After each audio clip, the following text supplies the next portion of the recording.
are here. For us, everything began here. It is a place most people have likely never heard of, much less visited, and one that many have left behind over the years. In the north-central section of the Mexican state of Coahuila, it sits just 115 miles from the Texas border, 450 miles from Houston, and 500 miles from Galveston. A village hours away, yet closely connected to the tradition of Juneteenth. It's interesting, the farther we drive into Mexico through towns like Sabinas and Musquis, the closer we actually get to Black history, which is also Mexican history. That history took KPRC2 to Nacimiento de los Negros, in Spanish, birth of the blacks. They got here July 12, 1850 to Coahuila. Karina Torralba, who now lives in San Antonio, was born and raised in Nacimiento. Torralba grew up celebrating Juneteenth with the entire village. She has traveled back to Nacimiento to mark the holiday almost every year of her life. Like most people here today, she is an ethnic mix of Mexican, African, and Seminole, descendants of the Negros Muskogos, the phrase for Black Seminoles. And if it wasn't for them, we wouldn't have what we have here today. You know, this land, you know, this freedom.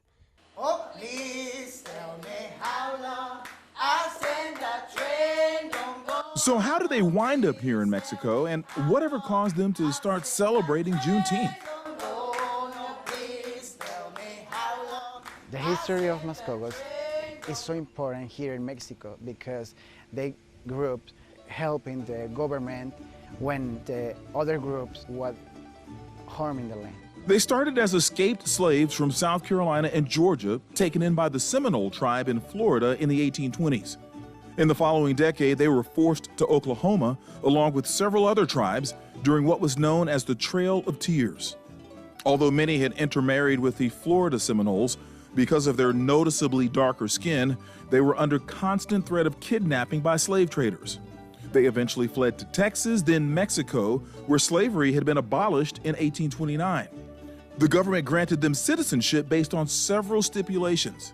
If the Black Seminoles would defend the country's northern border and take Mexican names, they would receive money, livestock, and tools, plus 70,000 acres of land.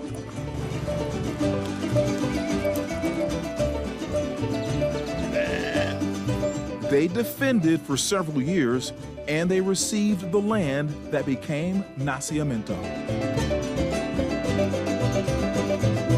The work that they did, you know, to free themselves, to liberate themselves, to make, you know, look for a safe place for their people as a tribe.